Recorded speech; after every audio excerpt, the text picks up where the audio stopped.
Hello student, स्वागत है आपका हमारे प्यारे से यूट्यूब चैनल स्टडी गैंग पर। तो स्टूडेंट, आज की इस वीडियो में हम क्लास 11th फिजिक्स यानी वेक्टर जो चैप्टर हम पढ़ा रहे थे उसमें वेक्टर के जो डिफिनेशन थी, परिभाषाएं थी, उसको बताया और वेक्टर के जो कुछ जरूरी पॉइंट्स है जो हमको याद रखना था, जो कि आंकिक वैल्यू करने के लिए आगे मतलब सहायता करेगी हमें, तो वो तो हो गया था। अगले वीडियो में, इस वीडियो में हम बात करने वाले हैं सदिशों के प्रकार की। ठीक है, तो सदिश के बहुत प्रकार होते हैं, तो वो हम मैथ में पढ़ेंगे, लेकिन जो फिजिक्स में भौतिकी में जो जरूरी है, जो महत्वपूर्ण है, उसी को आज हम पढ़ने वाले हैं। तो सबसे पहले हम बात करेंगे समांतर सदिश की। ठीक है, तो जब दो सदिश समांतर कहलाते हैं जब उनका या तो दिशा समान होती है या तो वो अक्ष के साथ समान कोण आंतरित करते हैं, तो वो दो सदिश या तीन सदिश या आप कितने भी कह सकते हैं, दो या दो से अधिक सदिश या फिर कितने भी सदिश समांतर तब कहलाएंगे जब उनकी दिशा समान हो या अक्ष के साथ समान कोण आंतरित करें, समांतर सदिश कहलाते हैं। ठीक है, जैसे फॉर एग्जाम्पल मैं लेता हूं एक सदिश ए है। ठीक है, अब मान लीजिए इसका परिमाण जो है 5 है। ठीक है, अब पिछली वीडियो में मैंने बताया था कि अदिश इसमें गुणा करते हैं तो क्या होता है। ठीक है, अब इसमें अदिश हम गुणा कर रहे हैं अगर धनात्मक राशि गुणा कर रहे हैं इसमें। ठीक है, धनात्मक परिमाण जो है, क्वांटिटी हम जो मात्रा है हमारी, जैसे 5 इसका परिमाण है, अब हम जो 5 से गुणा करते हैं इसको। ठीक है, अब इसको हम 5 से गुणा करते हैं, वेक्टर ए बराबर, जैसे आप देखेंगे वेक्टर ए 5, इसका जो मात्रक है 5 मात्रक है, वेक्टर है, इसका परिमाण 5 मात्रक है। ठीक है, अब इसमें जब हम करेंगे तो इसी डायरेक्शन में इसका परिमाण बढ़ जाएगा जब इसको हम अदिश से गुणा करेंगे। ठीक है, पिछली वीडियो अगर आपने नहीं देखी सही से तो आपको समझ में नहीं आएगा। ठीक है, तो यहाँ पे परिमाण इसका बढ़ गया, बढ़ के क्या हो गया 25 हो गया। इसको हम अगर कह लें वेक्टर बी है। ठीक है, तो अगर हम देखें वेक्टर बी बराबर, तो क्या ये 25 मात्रक है। अगर हम इसको दूसरी तरह से कहें तो क्या इसको हम इस तरह कह सकते हैं 5 टाइम्स ए, यानी कि ए का 5 गुना। ठीक है, बी को हम कह सकते हैं ए का 5 गुना, क्योंकि डायरेक्शन तो सेम है, दिशा समान है। ठीक है, दिशा समान है और ये समांतर वेक्टर भी है, समांतर सदिश भी है, सिर्फ इनका परिमाण बदला हुआ है। तो हम एक दूसरी डिफिनेशन, दूसरी परिभाषा कह सकते हैं, दो सदिश एक दूसरे के समांतर जब होंगे जब वो एक दूसरे के धनात्मक गुणांक के बराबर होंगे। ठीक है, धनात्मक गुणांक के बराबर होंगे तो वो समांतर होंगे। जैसे यहाँ पे इसको अगर हम जनरलाइज करें समान सभी के लिए, तो पार्टिकुलर एक के लिए था, एग्जांपल लिया था मैंने। अगर इसको सभी के करें, सभी के लिए कहें तो एक नियम की तरह अगर इसको देखें तो जैसे कोई वेक्टर ए है, ये लेमडा टाइम्स बी होगा तब जाकर ये समांतर होगा। जब ए बी के समांतर होगा तो ए लेमडा टाइम्स बी होना जरूरी है समांतर होने के लिए। ठीक है, या तो आप इस तरह कह सकते हैं कि ए की दिशा और बी की दिशा समांतर हो, या वो समान कोण बनाते हो, या तो फिर वो और ये मतलब एक धनात्मक गुणांक के बराबर हो, ए बराबर लेमडा टाइम्स बी। ठीक है, इस तरह आप कह सकते हैं। तो ये था समांतर सदिश। ठीक है, अब बात करते हैं दूसरे नंबर का जो हमारा सदिश है, प्रति समांतर सदिश। ठीक है, तो ठीक इसी का उल्टा अगर हम कह लें कि समांतर सदिश में हमने देखा कि जिसकी दिशा क्या होती है, जिसकी दिशा समान होती है, या जो है कोण जो होता है, कोण समान आंतरित करते हैं अक्ष के साथ में, तो उनको हम कहते हैं कि समांतर सदिश होते हैं। अगर हम कहते हैं कि ऐसे वेक्टर जो ऐसे सदिश जो विपरीत दिशा में होते हैं, एक दूसरे के विपरीत दिशा में होते हैं, जैसे ये देखिए ये वेक्टर ए है। ठीक है, ये वेक्टर ए, अगर हम इसके प्रति समांतर वेक्टर करें, ठीक है, वेक्टर बी हो जाएगा। ऊपर भी आप बना सकते हैं इस तरह से, उनकी दिशा विपरीत हो। ठीक है, इस तरह से। अब दिशा कब चेंज होती थी, बताया था मैंने पिछले वीडियो में कि जब हम माइनस से गुणा करते थे, माइनस कोई अदिश लेते थे और उससे सदिश को गुणा करते थे, तो क्या होता था कि उसकी दिशा भी बदल जाती थी, परिमाण तो बदलता ही था। अगर हम पिछले की तरह करें तो b बराबर जैसे 25 हुआ करता था 5 टाइम्स a, तो अगर अभी माइनस से गुणा करेंगे -5 टाइम्स ऑफ a हो जाएगा। ठीक है, जैसे a है ये 5 है इसका सपोज, और इसको हमने -5 से कर दिया तो ये b बनेगा, लेकिन अब की अपोजिट डायरेक्शन में बनेगा, दिशा इसकी विपरीत होगी। ठीक है, इसका 25 हो जाएगा तो b 5। तो इसको भी हम अगर कहें जनरल तौर पर कहें, इसको समान तौर पर, तो a is n times of b इसको कह सकते हैं। और n यहाँ पे क्या हो, n यहाँ पे क्या होना चाहिए, ऋणात्मक गुणांक होना चाहिए। ठीक है, जो दो सदिश, आप ऐसे कह सकते हैं, दो सदिश एक दूसरे के प्रति समांतर जब कहलाएंगे जब या तो उनके बीच का मतलब या तो कह सकते हैं उनकी दिशा जो होगी विपरीत होगी, या तो वो एक दूसरे के ऋणात्मक गुणांक के बराबर होंगे, तब वो प्रति समांतर सदिश कहलाएंगे। ठीक है, तो इतना क्लियर हुआ।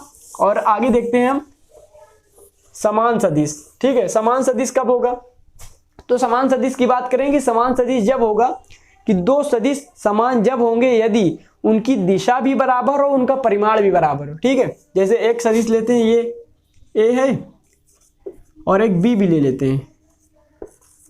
ठीक है, इसके परिमाण जो है दोनों बराबर दिया गया है कि इसका परिमाण और इसका परिमाण बराबर है और इसकी दिशा भी समान है, तो हम कहेंगे कि ए बराबर बी। अगर अभी हम दे दें इसको इस तरह से, परिमाण तो हम बराबर देते हैं लेकिन इसकी दिशा क्या कर देते हैं, हम विपरीत कर देते हैं। ए की दिशा इस तरह से है और बी की दिशा इस तरह से है, तो क्या हम कहेंगे, पूछेंगे दोनों सदिश बराबर हैं, तो नहीं बराबर, क्योंकि बराबर होने के लिए दो शर्तें हैं, दिशा समान होनी चाहिए और क्या होना चाहिए, और दोनों का परिमाण बराबर होना चाहिए। ठीक है, समान होना चाहिए, तो समान सदिश कहलाएंगे। चौथी बात करते हैं शून्य सदिश क्या होता है। तो शून्य सदिश को जानने से पहले हम उसको समझ चुके हैं, लेकिन अभी हम उसको मतलब एक परिभाषा की तरह नहीं समझे। जैसे कि शून्य सदिश कब होगा उसको जानने से पहले एक हम ऋणात्मक सदिश पढ़ेंगे। जैसे अभी मैंने बताया था कि जैसे एक वेक्टर ए है, एक सदिश ए है, अगर इसको हम माइनस से गुणा कर देते हैं या -1 से अगर गुणा कर देते हैं तो ये माइनस ए हो जाएगा। ठीक है, ये माइनस ए हो जाएगा। ठीक है, ये माइनस ए हो जाएगा, यानी कि ये ए का निगेटिव हो गया, ए का ऋणात्मक वेक्टर हो गया, ऋणात्मक सदिश हो गया। ठीक है, सदिश ए है, उसका ऋणात्मक सदिश ये माइनस ए है। ठीक है, जब हम धनात्मक सदिश और उसी का ऋणात्मक सदिश जोड़ देंगे तो क्या होगा, जैसे यहाँ पे ए जोड़ा और माइनस ए। ठीक है, जब इसको हम सदिश ए और सदिश धन सदिश माइनस ए जब जोड़ेंगे तो क्या आएगा, रिजल्टेंट हमारे पास क्या आएगा, 0 आएगा, क्योंकि दोनों का मैग्नीट्यूड भी सेम है, यानी परिमाण भी समान है, तो परिमाण ही जोड़ेगा। इस तरह से ऐसे नहीं जोड़ते हैं वेक्टर में, उसको हम आगे बताएंगे, लेकिन यहाँ परिमाण जोड़ा जा रहा है। ठीक है, तो ये 0 आ जाएगा। तो जब 0 आएगा तो 0 को भी वेक्टर के यानी सदिश के रूप में 0 सदिश, शून्य सदिश कहा जाता है, 0 वेक्टर इंग्लिश में। ठीक है, तो इस तरह से जब 0 आता है तो उसको हम शून्य सदिश कहते हैं। तो कोई बड़ी बात नहीं थी, तो आपने मतलब ऋणात्मक सदिश भी जान लिया क्या होती है, जानते तो थे लेकिन आप परिभाषा से जो है वाकिफ नहीं थे। ठीक है, तो फिर बात आती है पांचवी मात्रक सदिश, जो कि बेहद इंपॉर्टेंट है, इसको इंपॉर्टेंट मार्क ले, इसको इंग्लिश में यूनिट वेक्टर बोलते हैं। ठीक है, मात्रक सदिश। तो अब ये मात्रक सदिश क्या है, इसके नाम से पता चला, यूनिट वेक्टर यानी कि इकाई सदिश या मात्रक सदिश या इकाई सदिश भी इसको बोलते हैं। ठीक है, तो अब इकाई सदिश कैसे, तो इकाई सदिश एक ऐसा सदिश होता है जो कि मतलब किसी सदिश की दिशा का निरूपण करता है। ठीक है, जैसे इसको कैसे लिखें, जैसे कोई सदिश ये है, जैसे एक सदिश ए है, तो जो ये सदिश है ये इकाई सदिश और परिमाण से मिलकर बना होता है। इकाई सदिश का काम होता है इस सदिश की दिशा का निर्धारण करना। ठीक है, जैसे सदिश ए है तो ये जो है, ये जितना ये पूरा है, ये पूरा इसका ये मॉड ऑफ ए है। ठीक है, यानी कि इसका परिमाण है, ये जो है परिमाण है, और जो दिशा बता रहा है वो मात्रक सदिश है। ठीक है, तो इसको हम इस तरह से दिखा सकते हैं, जैसे कोई सदिश में क्या होता है उसका जैसे कि हम अगर कहें कि एक इसको इस तरह से कैप से दिखाते हैं मात्रक सदिश को। ठीक है, एक कैप से इसको दिखाते हैं, अगर हम इसकी दिशा निकालने कहें तो क्या है, इसकी दिशा कैसे निकलेगी, जैसे ये वेक्टर हो गया यानी कि सदिश ए और उसके परिमाण। ठीक है, इसको हम कहते हैं मात्रक सदिश, तो इसका ये सूत्र होता है। ठीक है, ए कैप यानी मात्रक सदिश को ए कैप से, ये जो ऊपर टोपी लगी हुई है इसको ए कैप कहते हैं। ठीक है, तो ए कैप बराबर vector A upon mod of A, यानी कि सदिश है और उसी का परिमाण। ठीक है, तो ये हमारा मात्रक सदिश होता है। जैसे अब ये मॉड निकालना क्या है, इसको अभी आगे हम बताएंगे तो क्लियर होगा, जब हम कार्टेशियन फॉर्म यानी कि कार्तीय रूप पढ़ाएंगे तो ये मॉड भी बताएंगे कि मॉड क्या। अभी तो मॉड सिर्फ हम इतना सिंपल समझ रहे हैं कि जैसे क्या है कि मॉड परिमाण जैसे दिया रहता है, वेक्टर ए है 5 यूनिट है या 5 मात्रक है, तो वो मॉड भी दे रहे हैं। आगे जब हम कार्तीय रूप पढ़ेंगे तो वहां मॉड निकालना सीखेंगे, किस तरह से अगर एक्स आई कैप वाई जे कैप जेड के कैप के फॉर्म में दिया गया है तो हम उसको किस तरह से मॉड हैंडल करेंगे। ठीक है, तो अभी ये जान लीजिए यूनिट वेक्टर, अभी ऊपर से फिर जब हम डिटेल में पढ़ेंगे तो बताएंगे। ठीक है, यूनिट वेक्टर यानी मात्रक सदिश इस तरह से होता है, उसी वेक्टर और उसके वेक्टर के परिमाण से डिवाइड कर देते तो हमें एक यूनिट वेक्टर मिलता है। ठीक है, उसका काम होता है किसी वेक्टर की दिशा का निर्धारण करना। और आगे हम बढ़ते हैं, हमारा जो अगला सदिश है वो है स्थिति सदिश। ठीक है, स्थिति सदिश ये भी इंपॉर्टेंट है, इसका भी यूज होता है आगे चलकर। तो स्थिति सदिश क्या है कि जैसे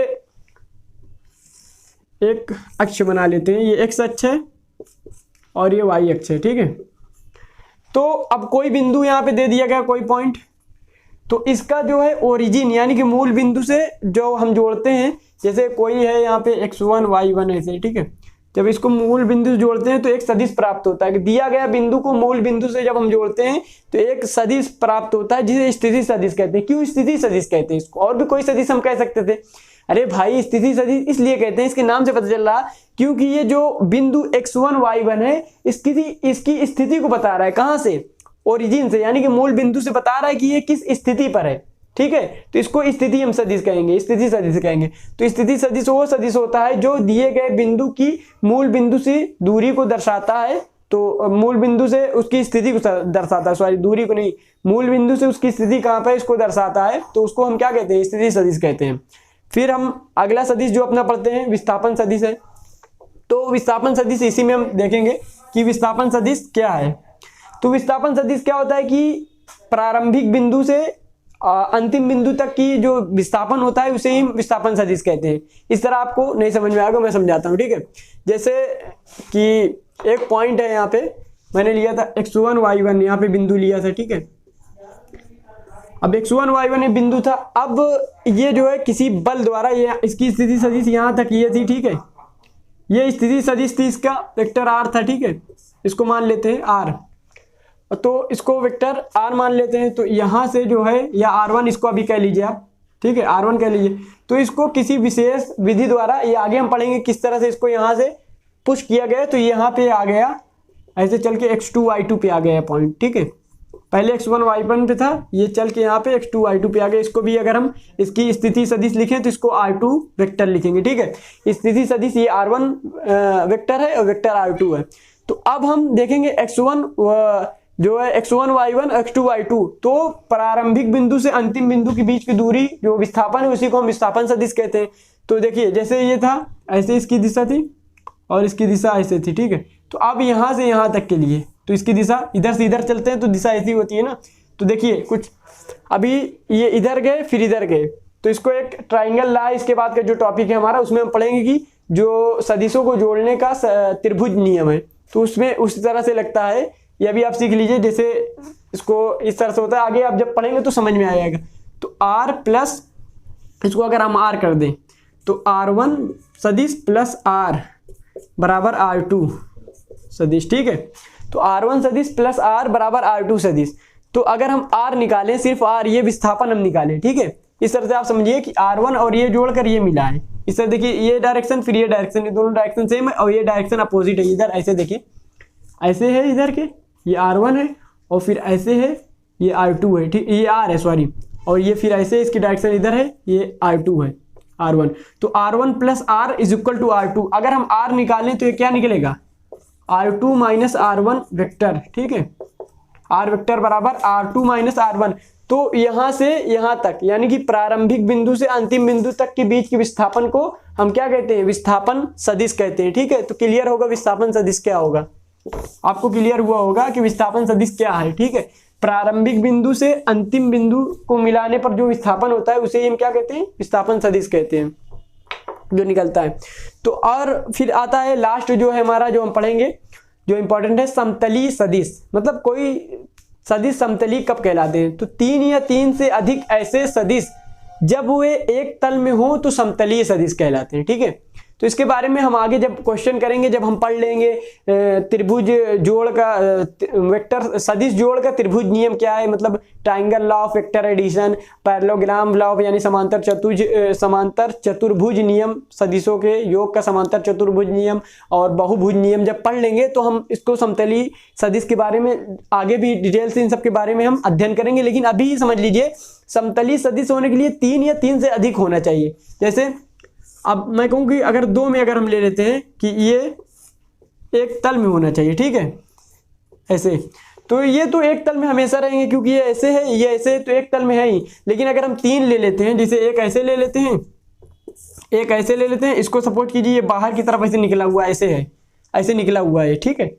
तो क्या ये एक तल में है? ये दोनों तो एक तल में हो जाएंगे, लेकिन ये क्या एक तल में नहीं है। तो 3 ऐसे सदिश जब एक तल में हो, जब ये तीनों एक तल में होंगे तब हम उनको समतली सदिश कहेंगे, ठीक है। तो इसको हम जब कर लेंगे आगे, जो सदिशों के योग का नियम है उसको कर लेंगे, फिर उसके बाद हम जो फार्मूला आता है, यानी कि जब एक्स आई कैप वाई जे कैप इस तरह से करके अगर दिया रहे हमको तो किस तरह से जोड़ेंगे, जब ये सब हम कर लेंगे तो इसके बारे में हम जो है विस्तृत अध्ययन करेंगे। तो ठीक है, आज की इस वीडियो में सदिशों के प्रकार को हमने जाना। फिर अगली वीडियो में हम पढ़ने वाले हैं कि त्रिभुज का नियम, सदिशों के योग का त्रिभुज नियम पढ़ेंगे, समांतर चतुर्भुज नियम पढ़ेंगे और बहुभुज नियम। उसके बाद हम वो वाला फार्मूला भी देखेंगे कि अगर मैग्नीट्यूड दिया हो, सिर्फ हमको ये न दिया होगी, ठीक है।